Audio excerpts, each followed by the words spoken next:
It's been a roller coaster ride for the fan base and head coach of the Minnesota Vikings, Kevin O'Connell, this season. I mean, obviously, coming off his 13-4 record last year, everyone is expecting us to take that next step forward this season. And at times, we've shown a lot of really good things, but there's also been a lot of things that has fans scratching their heads and kind of wondering, what is the future under Kevin O'Connell? What are your thoughts on this season and Kevin O'Connell so far? First, I want to thank everybody for watching and to like the video and subscribe if you like what we're doing here. Appreciate it big time. But exactly what you're saying, it's kind of an up and down season with Kevin O'Connell. There's a lot of, I mean, we're going to get into it specifically, but there's just been a lot of good and a lot of bad. He's obviously in his defense, he's lost his quarterback, he's lost his number one wide receiver. So going into this, I mean, you do have to keep that in mind. And this, I mean, those things are the truth. It's not been the easiest season for him. It wouldn't been the easiest season for any head coach. But that being said, let's start with the good Kevin O'Connell, the good. Take it away, Casey, here. And I guess, like I started with 13-4. I mean, 6-6 this season. So an overall record of 19-10, which is very solid for a head coach in his first couple seasons, especially coming into a team where people knew we had Justin Jefferson, but they weren't expecting much out of this football team. And I guess the 13-4 record, which we ended up breaking a league record in one score games, 11-0, a lot of nail biters. Kirk had to lead a bunch of game winning drives, and Kirk Cousins was having his best. He had his best season in the first year under Kevin O'Connell, and statistically, he was having the start of his best season in the second year. And I think that's really where it starts with Kevin O'Connell, is what he was able to do with this team that failed under Zimmer. A lot of the same pieces come back. Sure, we added a few pieces here and there, but he was coaching relatively the same team here, and he got the best out of everybody. And the number one thing he brought in here was that culture. He was an attitude shift from the kind of like the angry, disgruntled Mike Zimmer, who just sounds like he never really gave players props. And Kevin O'Connell's came in, and him and Dolphin Mensa completely flipped that in the locker room. The culture shift 100%. And you saw that in the players. Players want to play for Kevin O'Connell. And I mean, and that's to me the number one thing. And like, you just listen to the guy talk when he stands at the podium, talks about his vision, talks about football. This guy is brilliant. He knows football. He told the story about how Mike Pettin came out one time and said, like, when he was the coach of Kevin O'Connell, he played for the Jets. Like, you ain't S as a player, but you're going to make a damn good head coach one day. And I think we're seeing what he meant there, right? We're like, from a purely football philosophy and leadership standpoint, which I've sound like a broken record because I've been saying this forever about Kevin O'Connell. He has that. He has it in strides. He has that. And there's a lot of things we'll talk about later that just, it almost makes all of that irrelevant with how he wants to run this football team. But I mean, but just going on to the good, I mean, it's just, to me, it's the way he coaches, the way he leads. It's what you want from a head coach. I mean, you don't just fall into 19-10 record in your first two seasons, right? With all the adversity he's had to face. Like, the fact that this team is even 6-6 with all of that is phenomenal. What he did with Josh Dobbs in those first couple games was phenomenal. Keeping the team's heads on straight during that rough stretch earlier was phenomenal. And so there's a ton of good when it comes to Kevin O'Connell. Yeah, 100%. And I mean, I want to hit on that because you're just talking about Dobbs, and that's been the biggest thing is, I mean, this turnaround during this season was amazing, and being able to see him kind of grow as a head coach. I mean, what we start off 1-4, comes out with San Francisco, and you kind of, like, we've been talking about this a lot this season, and this is something that we can probably put in the bad too once we get there, but it's just him putting this foot on the gas. And we did have that few game stretch where he was exactly doing that, and it wasn't like we were playing so conservative that every single game we're always having to try to come in from behind. Like, every single time we're behind is when Kevin O'Connell gets creative with his play calling or gets gutsy or whatever. Like, Kevin O'Connell and Kirk Cousins, honestly, in these last two seasons, they're at their best when they're behind in the game and they have to go and score, which we always talked about, which just seemed obvious. Like, there's something you just have to figure out when you're not or when you are trailing, like not trailing, or like the score is 0-0 or tied or whatever, or you are up. And that's something we can talk about in the bad too, because I want to get that going as well. But as far as what he's done in that time frame, and then of course having Josh Dobbs come in after 5 games and Jaren Hall goes down, and him being able to, communicate with Dobbs and make sure he knows how the plays are working. Like, he calls the play and he's like, hey, this receiver is going to do this is going to do that. That's excellent communication, excellent leadership. And I mean, that's just one thing that you hit too, is Kevin O'Connell as a leader has been amazing. The players love him. It takes more than that. You do have to be accountable on your players, which we are kind of starting to see a little bit more of that from Kevin O'Connell, but I don't really think we're seeing the accountability on the field, aka like what's going on with Madison and dropping the ball, and he came out and he's still the starter, whatever. So things like that, and I think overall, like the biggest thing is his leadership, and the big question, I guess, going forward will be mostly. I mean, let's bring this up right now with the bad of Kevin O'Connell, and let me say just is mostly. I mean, a lot of it's the play calling, and I'll let you start here with the bad of what we're seeing with Kevin O'Connell right now. Right. And like you mentioned the play calling, right? And here's the thing. You can be as great of a leader and as great of a head coach as you want to be, but when you make it clear, which he has obviously, that he is going to be the offensive mastermind behind the team. He's going to call the plays. He's going to formulate the game plan. People like the background stuff is a fun story, right? And it's cute. It's good to see that like the players want to be here. They want to play for you. But flip it to the fan base, right? The fan base is the most important part of this. Like, we're the ones rooting you on. We're the ones that want to see good product on the field. Mm-hmm. And that's what the fans are going to know you for. If you're going to put yourself out there as the play caller and we lose the games because of offense, because the defense under Brian Flores has been nothing short of way better than we could have expected coming into the season. Because basically same pieces, maybe a few new guys himself too, and everything else coming in there. So the way the defense has performed, but for the offense, and here's the thing, when you hire a young offensive head coach, this is why we wanted a young offensive head coach, because they come in and they bring in interesting, fun play calling. They bring in a whole new philosophy. They bring in the new air raid offense. You throw the ball around the field when you can, and you're supposed to be young and aggressive. And we're just not seeing that out of Kevin O'Connell on a consistent basis. And that's the problem. Like, and this is what the fans are going to know you as a play caller. And the fan base, it's very negative after these last couple of weeks. There's a lot of people already calling for Kevin O'Connell's job. And I love Kevin O'Connell. I think he's a good coach, and he's going to be a great coach in the future. But they're not wrong at this point to question his offensive play calling. And I think there's more that goes into it than just his play calling philosophy. I think eventually, like, you do need to look at the players he has right now with everybody injured. And maybe it comes to a point where he doesn't quite trust Josh Dobbs. But then if you don't trust him to run the offense you're trying to run, then if you're going to be the leader of this team and you trade for a guy like that, you got to cater your offense to him. And I've heard people say that maybe it was Dobbs just, not thinking as much since he didn't know the plays and just making things happen. Right. And Kevin O'Connell was still kind of calling the same boring offensive game plan, but Dobbs was the one making it happen. And that very well could be true. But even in those games with Kirk Cousins, we saw a different approach. We saw more aggressiveness in that San Francisco game as the one I look back on. And that's where we kind of thought he was making this turn. And I don't know, these last couple of games, it's really gone the other way. And I think the big thing with Kevin O'Connell is consistency. Like, when he's aggressive and when he's not, it's just not consistent at all. Like, and I mean, I'll kind of let you go into this because I know you were, during that last drive on offense for us, you were absolutely furious at the way that went down. Yeah, 100%. And that brings me back to, me saying that after that 1-4 start and kind of seeing him starting to put, and this is what I've been calling since the beginning of the year, since last season or whatever. And I'm like, I don't know if it's Kevin O'Connell, if it's Kirk Cousins, if it's a bit of both, which ultimately I do think it's a bit of both. But we were able to see him to finally go out, come into these games swinging and play good 4 quarters all the way through in that Saints game, in that Packers game. And then obviously the whole Dobbs fiasco in Atlanta was definitely amazing.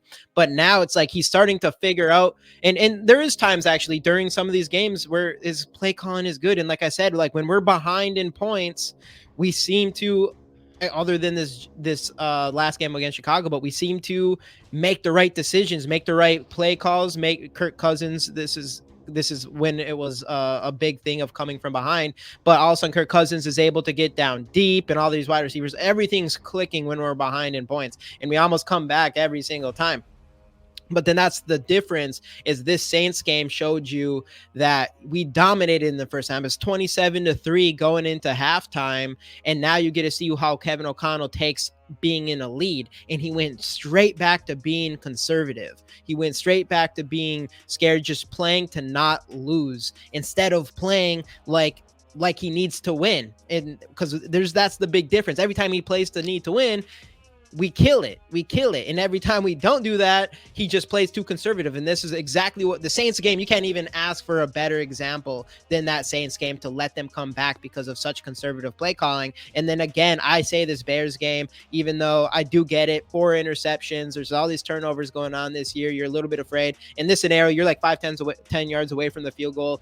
I do think you go for that no matter what, but it really showed him that he's playing scared 100%. You're more worried about not losing than going out and just winning a game. And I think that is the last thing he has to do as a head coach. I think there's some play calling he has to figure out a little bit, obviously, but as far as like just being a good overall head coach for this team, because that's reality, he can bring in someone else to call the plays. I don't know if he ever will. I kind of think he won't. I know people are asking about that's probably the big thing, but I think that he can do that. But the one thing he has to change is the play calling, how the game is going to roll out, because that doesn't have anything to do with play calling. Yes, that is exactly. you philosophy. and your philosophy as a head coach. And I think that's the last stretch, is he needs to know how to win games being ahead or being a close game tied. So that's something he's shown that. The close game stuff he's shown, but when you're way especially ahead, from behind, yeah, close games, but not when it's like 0-0. He doesn't really show that. Right. He has in the beginning of the games recently. He has been able to show that more, and we did get 27 on Saints. We haven't seen anything like that on a team. It was like we have to get in, like a team would have to get in front of you before all of a sudden you go down and score a touchdown. Yeah. No problem. Like it was like that kind of thing, and we did see some growth there, I think, in that short game stretch of him evolving past that. But now I do think he needs to evolve in the way of how to win games once you are already in the lead, and just go straight out win. You don't let them even come close to the comeback. They shouldn't even have a chance to come back, I think. So that's my biggest bad for Kevin O'Connell. I do think the play calling is questionable, definitely at times. I do think it's a problem of, it's just like a fluid, he's just not fluid with it. Just the fact that he can call so many great plays when we're behind and we need to win, it shows that he has it, but it just seems like he doesn't know how to call the correct ones, or he's a little bit confused when we're just trying to win this game, because he's trying to be smart, and he needs to stop being trying to be so smart. Well, and my biggest thing, like two of the things that I'll bring up here is consistency is my number one thing. And I guess there's two sequences that come to mind for this one. And one of them is in that Denver game, right? Where we end up on 4th and 7, whatever. It's like, oh, we're on one side of the field. We'll punt this. They do a fake run to Ty Chandler, picks up the first down. He picks up the first down, right? Then they keep driving down the field. They get to another 4th and short situation on the opposing side of the field in Denver, and you could really go take that game. And if I remember right, didn't they punt? Mm-hmm. So like you go for a really risky fake punt on your own side of the field, and then you get to their side of the field, and then you punt it on 4th and short. That didn't make sense to me. And then you go back to this Bears game, to where he goes for it on 4th and 5 from your own 40-something yard line. Mm-hmm. And then a few drives later, he has it in their territory on a 4th and short, and he punts it. So it's just, to me, it's really just the inconsistencies of when he's aggressive and when he's not. And that's the thing that is a little bit frustrating to me. And again, and a lot of it could be, yes, in that end game situation, like, is it the question where Dobbs had 4 turnovers that he doesn't trust Dobbs in that scenario? That could very well be it. But I've seen fans argue that side, and I think that's fair as well. But that brings me to my other gripe with him, is I feel like he sometimes lets past issues dictate future play calls. And he's said that before. Like he said in that scenario, he said right after the game, he's like, I had to balance being aggressive versus, well, what if we turn the ball over again? It's like, you can't. The only coaches tell players the only important, the most important play is the next one. That's got to be your mindset as well. Right. And he talked about that in the Denver game. He's like, yeah, I got we're almost right back at that 0 turnover margin. So I really don't, I want to get us back there. It's like you can't look at season total turnovers and have it dictate your play calling in one game. It's like at this point, I don't know. That's the frustrating thing to me, is like, you got to play for the next play. You got to figure out what's best for your team on the next play. And in these last couple games, he hasn't done that. He's openly admitted to, basically it's saying he let past issues dictate his future play calls. So I mean, look, and at the end of the day, do I think the Minnesota Vikings have the right head coach? I absolutely do. And I think you're going to hear, if this season continues to spiral, we're uncertain at quarterback. Justin Jefferson isn't back next year. our defense is the best part of this team at this time, these last couple of games. And we're already hearing it. You're going to hear should Brian Flores take over for Kevin O'Connell? Should they fire Kevin O'Connell and keep Brian Flores? It's an interesting conversation to have, but I really really do think that they have the right guy in Kevin O'Connell. But obviously, as we both talked about in this video, like there's flaws. But the thing that people need to pump the brakes and remember is this is his second season as a full-time play caller. Right. He's 38 years old. He's still a young head coach. He's still trying to figure this all out, and he's had a ton of success. Right. But the thing is, with the culture, and this is another other thing people bring up, with the culture he's brought in, the culture of that positivity comes, is this guy too positive? He needs a little bit of Mike Zimmer in him.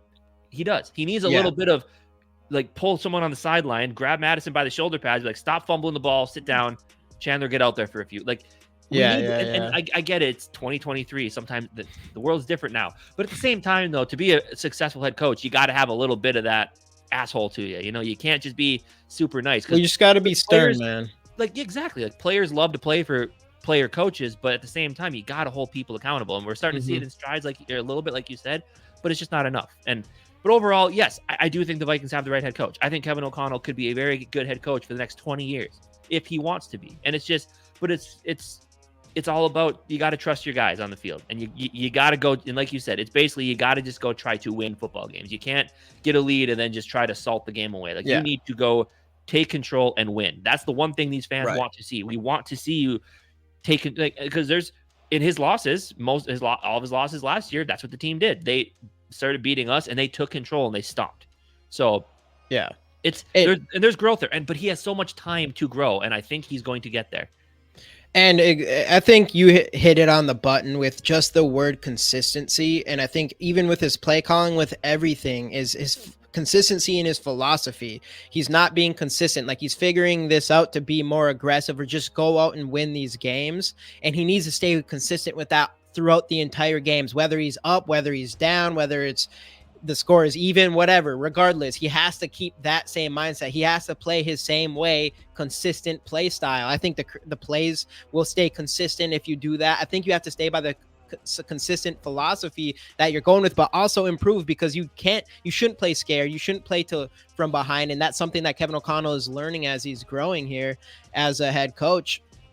And that's something that you have to do. And I mean, you made a good example about him on being like on those fourth downs and stuff and not going for it, or no, going for it on fourth down. Like, there's that, I forgot if this was against the Broncos as well, when he went for it on fourth down, we got it. And then I think, did he go for a fourth down twice or something? And then we got into the red zone and we ended up kicking a field goal or something like that. Yeah. But yeah, he's just not being consistent. I mean, if you're going to do that on that drive, then don't, like, why you pull the brakes right at the end of that? You pulled the brakes. You got to, I mean, you already committed to that. Now you got to stay consistent. So I think consistency is everything for him. And now, of course, I 100% agree with you. I think Kevin O'Connell is that guy. The leadership traits he has, what people have, what the players have with him and their love for him is super important. Not everybody has it, but at the same time, it's not good enough. You still have to be tough enough to be able to keep your players accountable. And I mentioned it earlier with Madison is the example,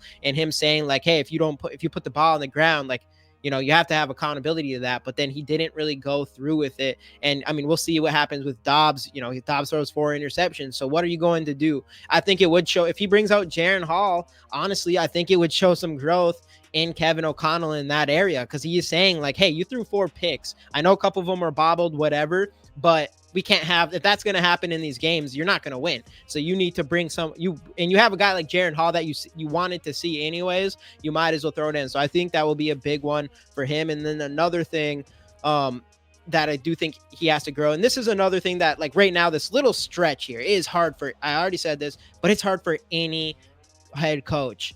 Like, you lose Kirk Cousins, you lose your quarterback, you don't have Justin Jefferson, you're missing a bunch of the really important pieces. You have a guy coming off from Arizona that was on your team for 5 days, and you have to figure out how to get, and then your one player, Jaron Hall, gets hurt, the guy that you game plan around. Like, you have to figure all that out. That's got to be extremely hard for everybody. Right. And then behind closed doors, like in practice field, how you have to find a way to build that chemistry and stuff like that. But I would also say that's an example of Kevin O'Connell not really showing us how he was. like when Dobbs came in, it was really impressive because you're like, wow, Kevin O'Connell has this guy that's like a completely different quarterback than Kirk Cousins, and he's able to figure out how to use him correctly. Though it does seem more obvious that it was him playing freely, different from Kevin O'Connell's system. And then this last game against the Bears, he wanted to play Dobbs in his system, which wasn't going to work because Dobbs should be using his legs or whatever. And that's another thing that's a bad, I would say, on Kevin O'Connell. But those are things I do think ultimately he will grow in. I mean, like you said, he's 13-4 last season. We've seen stretches of amazing, I'll say it, like amazing play calling from him. Yes, most of the time it was when we're behind, but we have seen stretches of good play calling. We've seen stretches of just good decisions and all that kind of stuff. Like we've seen it. It is there. And it's exactly what you said. Right. It's consistency that you need out of him now. And who knows? And this could all change when he finally gets his pick at his quarterback for the next 10, 15, 20 seasons. So he could be, who knows? He could be waiting, like, once I get our guy who I want, who my job will be tied to, that's when I'll implement my actual philosophy, because I want this team to learn and grow under this philosophy with a guy who we are picking, who's going to be here for the future. That could be part of it too. I guess we won't know until it happens. But anyway, that's our thoughts on Kevin O'Connell. Let us know your goods and bads from Kevin O'Connell in the comment section. Do you think he's the right coach of this team? Let us know all of that. Thanks for watching. Hit subscribe, and we'll see you guys next time right here on the GG Sports Podcast. Skol Vikes.